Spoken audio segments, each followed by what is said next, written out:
नमस्कार दोस्तों, study with DR Guruji YouTube channel पर आपका हार्दिक स्वागत है। दोस्तों, मनोविज्ञान की प्रश्नोत्तरी में आपका हार्दिक स्वागत है। आज की श्रृंखला को आगे बढ़ाते हुए हम प्रारंभ करते हैं। इससे पहले हमारी 13 क्लास हो चुकी है। आज की हमारी ये 14वीं क्लास है। मैं उम्मीद करता हूँ कि इन क्लासों से आपको ज़रूर है वो बेनिफिट हो रहा होगा। और ये जो श्रृंखला चल रही है इसमें मेरी यही कोशिश रहती है कि जो भी पुराने प्रश्न आज तक हुए हैं या फिर पुराने पेपर से जो भी प्रश्न हैं उन प्रश्नों को इस सीरीज में शामिल किया जाता है। तो आप बने रहिए इस सीरीज में और प्रारंभ करते हैं आज की श्रृंखला को। पहला प्रश्न आपके सामने है कि शेषव अवस्था की विशेषता नहीं है। सबसे पहले शेषव अवस्था का कार्यकाल की बात करें तो 0 से 6 वर्ष तक के काल को हम शेषव अवस्था मानते हैं सामान्यतः। इस अवस्था में कौन सी विशेषता नहीं है? शारीरिक विकास की तीव्रता, दूसरों पर निर्भरता, नैतिकता का होना, मानसिक विकास में तीव्रता। साथियों, शारीरिक विकास में तीव्रता पाई जाती है। शारीरिक विकास है वो बहुत तेज गति से होता है। शिशु में है वो प्रथम सप्ताह में वजन घटता है, उसके बाद में वजन है वो लगातार बढ़ता रहता है। और शिशु अवस्था में जो वजन होता है वो 7 से 8 पाउंड के बीच में होता है। दूसरों पर निर्भरता ये भी पाई जाती है। बालक है वो अधिकतम जो भी जैसे कि खाना पीना अधिकतर है वो दूसरों पर निर्भर रहता है, खुद है वो कोई भी कार्य नहीं कर पाता है। नैतिकता का होना ये इस अवस्था की विशेषता नहीं है, क्योंकि नैतिकता है वो बाल्यावस्था में प्रारंभ हो जाती है। शिशुअवस्था में बालक में नैतिकता का अभाव पाया जाता है। मानसिक विकास में भी तीव्रता होती है। तो इस पहले प्रश्न का जो सही जवाब है वो ऑप्शन नंबर तीसरा, नैतिकता का होना है। अगला प्रश्न है, गामक विकास से हमारा तात्पर्य मांसपेशियों के विकास से तथा पैरों का उचित उपयोग। टाइपिंग में अगर प्रश्न में कहीं भी कोई समस्या है तो आप इसको सुधार लें, क्योंकि समस्या हो जाती है। तो गामक विकास से हमारा तात्पर्य मांसपेशियों के विकास से तथा पैरों का उचित उपयोग, ये है वो किससे संबंधित है? मस्तिष्क और आत्मा, अधिगम और शिक्षा, प्रशिक्षण और अधिगम, गति और शक्ति। साथियों, अगर हम बात करें गामक विकास की तो गामक विकास में 2 प्रकार के कौशल भी आपने पढ़े होंगे। एक सूक्ष्म गामक कौशल होता है और एक स्थूल गामक कौशल होता है। और ये जो गामक विकास है ये है वो 6 वर्ष में पूर्ण हो जाता है। 6 वर्ष तक बालक का गामक विकास है वो पूर्ण हो जाता है। और इस गामक विकास में मांसपेशियों के विकास और पैरों का उचित उपयोग को हमें वो शक्ति और गति कहते हैं। ये इस प्रश्न का सही जवाब ऑप्शन नंबर चौथा होगा। आगे बढ़ते हैं साथियों। अगला प्रश्न आपके सामने है, बहुत ही महत्वपूर्ण प्रश्न है, कई बार परीक्षा में पूछा जा चुका है। 20वीं शताब्दी को बालक, यहाँ पे की होगा, इसको आप सुधार लें, बालक की शताब्दी कहा जाता है। ये परिभाषा दी है Murray, Adler, crow and crow, JB Watson. तो इस प्रश्न का सही जवाब ऑप्शन नंबर तीसरा, क्रो एंड क्रो होगा। क्रो एंड क्रो ने 20वीं सदी को बालक की सदी कहा था, क्योंकि इस जो सदी में है वो बालक के विकास के बारे में नवीन नवीन है वो प्रत्यय विकसित हुए, अलग अलग अवधारणाओं का विकास हुआ। इसी कारण से बालक की सदी कहा जाता है। मुर्रे, जो हेनरी मुर्रे थे, इन्होंने व्यक्तित्व से संबंधित एक विधि दी थी। और JB वाटसन ये एक व्यवहारवादी थे। अगला प्रश्न है, किस अवस्था को मिथ्या परिपक्वता का समय भी कहा जाता है? शैशवावस्था, बाल्यावस्था, किशोरावस्था, प्रौढ़ावस्था। तो साथियों, जो मिथ्या परिपक्वता होती है इसे हम छद्म परिपक्वता भी कहते हैं। छद्म परिपक्वता। और ये कही थी, रोश ने कहा था कि जो बाल्यावस्था होती है उसको हमें मिथ्या परिपक्वता का काल कहा जाता है। तो इस प्रश्न का सही जवाब ऑप्शन नंबर दूसरा होगा, क्योंकि बाल्यावस्था में बालक को ये लगता है कि वो है वो वयस्क हो गया है, उसको वयस्क की तरह खुद को मानने लगता है। झूठी परिपक्वता कह सकते हैं हम इसे। अगला प्रश्न है, मनुष्य जीवन का आरंभ मूलतः घटित है 2 कोष, केवल 1 कोष, कई कोष, कोई कोष नहीं। साथियों, जो मनुष्य का जीवन होता है वो केवल 1 कोष से है वो घटित होता है। तो ऑप्शन दूसरा इसका सही जवाब होगा, क्योंकि जो मनुष्य जीवन का प्रारंभ एक कोष से होता है और उस कोष को हम है वो संयुक्त कोष कहते हैं, संयुक्त कोष। और ये संयुक्त कोष दो कोष से मिलकर बना होता है, एक होता है पितृकोष और एक होता है मातृकोष।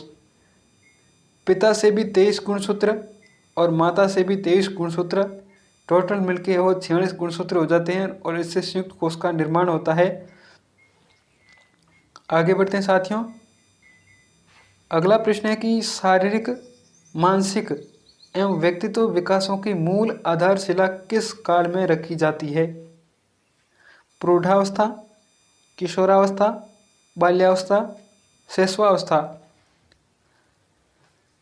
तो साथियों जो शारीरिक, मानसिक और व्यक्तित्व है इसकी मूल आधारशिला है वो बाल्यावस्था में रखी जाती है। ऑप्शन नंबर तीसरा इसका सही जवाब होगा, क्योंकि फ्राइड ने बाल्यावस्था को जीवन का निर्माणकारी काल कहा था। जीवन का निर्माणकारी काल, ये है वो फ्राइड ने बाल्यावस्था को कहा था। अगला प्रश्न है, जीन पियाजे के संज्ञानात्मक विकास की अवस्था में निम्नलिखित में से कौन सा सम्मिलित है? औपचारिक क्रियात्मक अवस्था, संवेदीगामक अवस्था, मूर्त क्रियात्मक अवस्था, उपयुक्त सभी। जीन पियाजे ने संज्ञानात्मक विकास सिद्धांत दिया था, तो इसमें उन्होंने 4 अवस्थाएं बताई थी, उसमें ये तीनों अवस्थाएं आती है। तो इस प्रश्न का सही जवाब ऑप्शन नंबर चौथा होगा। और एक अवस्था आती है पूर्व संक्रियात्मक अवस्था, वो इस ऑप्शन में नहीं है। अगला प्रश्न है कि निम्न में से कौन सी अवधि यौवनारंभ, जिसे हम एज ऑफ प्यूबर्टी कहलाती है, कौन सी है? यौवनारंभ की जो अवधि है वो कौन सी है? एज ऑफ प्यूबर्टी 6 से 9 वर्ष, 10 से 12 वर्ष, 13 से 16 वर्ष, 17 से 19 वर्ष। तो साथियों जो एज ऑफ प्यूबर्टी है इसे है वो 12-13 वर्ष से 16 वर्ष तक माना जाता है। यानी कि सामान्यतः जो पूर्व किशोरावस्था का काल है इसे एज ऑफ प्यूबर्टी कहा जाता है। ऑप्शन नंबर तीसरा इसका सही जवाब होगा। अगला प्रश्न है, नैतिक विकास की सामाजिक ठेका निर्धारण अवस्था संबंधित है? गिलफोर्ड, जीन पियाजे, कोहलबर्ग, थॉर्नडाइक। साथ ही जो नैतिक विकास जिसे हम मोरल डेवलपमेंट कहते हैं, इसकी जो सामाजिक ठेका निर्धारण की अवस्था है इसका वर्गीकरण कोहलबर्ग ने अपने नैतिक विकास सिद्धांत में किया था। इन्होंने इस सिद्धांत का प्रतिपादन 1969 में किया था। तो ऑप्शन नंबर तीसरा इस प्रश्न का सही जवाब है, सामाजिक ठेका निर्धारण अवस्था का। अगला प्रश्न है, किशोरों के मानसिक स्वास्थ्य पोषण के लिए निम्नलिखित में से कौन सी निर्देशन तकनीकी नहीं है? हास्य, मित्रता, रुचियाँ, ध्यान एवं आध्यात्मिकता, कठोर कार्य, प्रतिस्पर्धा एवं गृह कार्य, स्व अनुशासन, स्व नियंत्रण, सरल शिक्षा शास्त्र।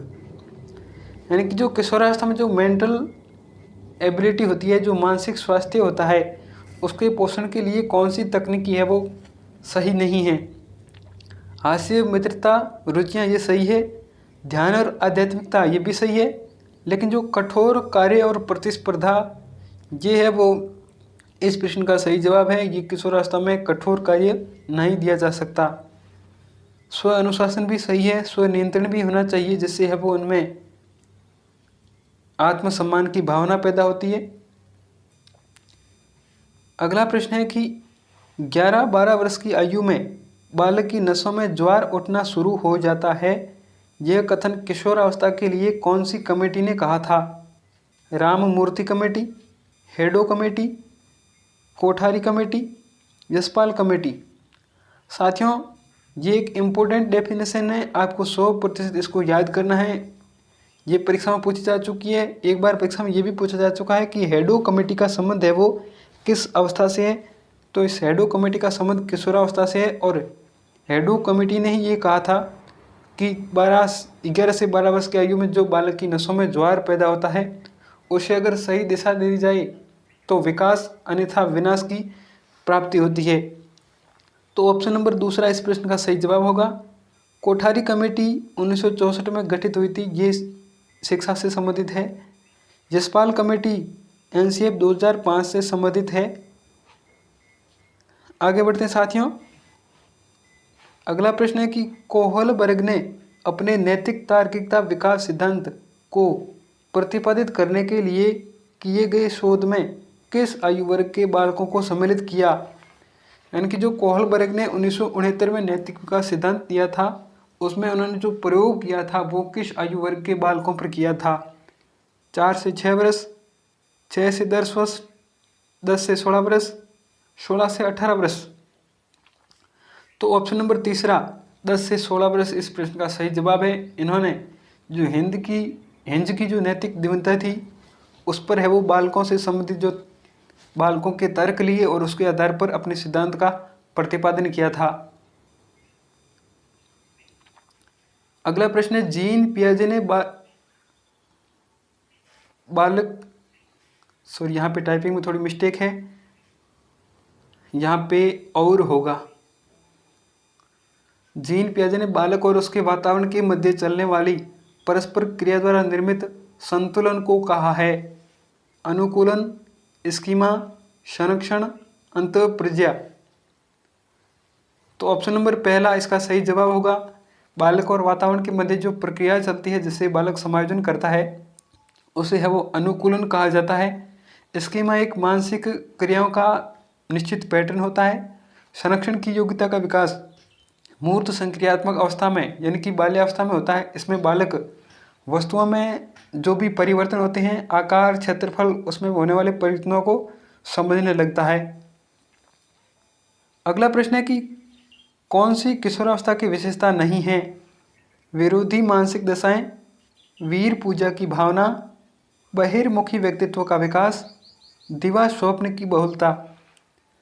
साथ ही इसमें अगर बात करें तो विरोधी मानसिक दशाएं किशोरावस्था में पाई जाती है। बालक है वो संवेगात्मक तीव्रता होने के कारण विरोध करता है। इसी कारण फ्रैंक ने ऐसे है वो विद्रोही अवस्था भी कहा था। वीर पूजा की भावना पाई जाती है जिसे हम हीरो वर्शिप कहते हैं, नायक पूजा कहते हैं। और बहिर्मुखी व्यक्तित्व का विकास ये किशोरावस्था की विशेषता नहीं है, ये बाल्यावस्था की विशेषता है। जो अंतर्मुखी और बहिर्मुखी व्यक्तित्व का वर्गीकरण था उसमें अगर हम बात करें तो बहिर्मुखी का मतलब होता है कि अपने विचारों को प्रकट करना और अंतर्मुखी का मतलब होता है कि अपने विचारों को अंदर दबा देना, बाहर प्रकट नहीं करना। तो ऑप्शन नंबर तीसरा इसका सही जवाब है। दिवा स्वप्न की बहुलता ये भी किशोरावस्था की विशेषता है। इसे हम डे ड्रीमिंग कहते हैं, जबकि बालक है वो दिन में ही सपने देखता है। अगला और आज की सीरीज का अंतिम प्रश्न, संवेग व्यक्ति की उत्तेजित दशा है, यह कथन है हल, Woodworth, crow and crow, Davis. तो साथियों इस प्रश्न का सही जवाब ऑप्शन नंबर दूसरा वुडवर्थ होगा। वुडवर्थ ने कहा कि संवेग व्यक्ति की उत्तेजित दशा है। संवेग है वो, संवेग को हम इंग्लिश के जो शब्द है वो है इमोशन। इंग्लिश का जो शब्द है वो है इमोशन और ये लैटिन भाषा के एक शब्द से बना है जिसका नाम है इमोवियर और इसका अर्थ होता है उत्तेजित होना या टू स्टिमुलेट करना। तो थैंक यू दोस्तों, ये थी आज की श्रृंखला। आपको कैसी लगी? अगर आपने अभी तक हमारे चैनल को सब्सक्राइब नहीं किया है तो आप हमारे चैनल स्टडी विद DR गुरुजी को ज़रूर सब्सक्राइब करें और बेल आइकन को ऑल पर प्रेस करें ताकि हमारी जो भी अगली क्लासें होती है उनकी नोटिफिकेशन आप तक सबसे पहले पहुंच सके। थैंक यू दोस्तों, धन्यवाद, जय हिंद।